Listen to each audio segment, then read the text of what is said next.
ఒకప్పుడు రాయలసీమని రత్నాల సీమగా అభివర్ణించేవారు. ఇప్పుడు నిజంగా రత్నాల సీమగా మారింది. కర్నూలు జిల్లాలో జొన్నగిరిలో మాత్రమే కాదు, నంద్యాల జిల్లాలోని గాజులపల్లిలో కూడా వజ్రాల వేట కొనసాగుతుంది. రోజుకు కనీసం 5గురికి అయినా సరే వజ్రాలు దొరుకుతున్నట్లు సమాచారం.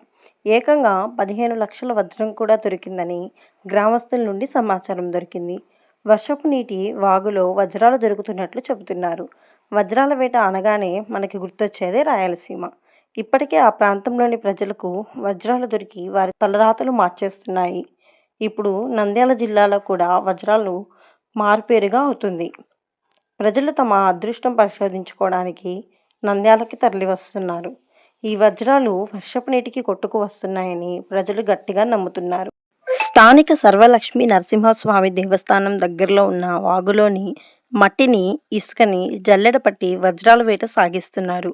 ఒక్క వజ్రం దొరికితే వారి జీవితం మారిపోతుందని అక్కడి ప్రజలు భావిస్తున్నారు. దీనిపై మీ అభిప్రాయం ఏంటో కామెంట్ చేసి తెలియజేయండి.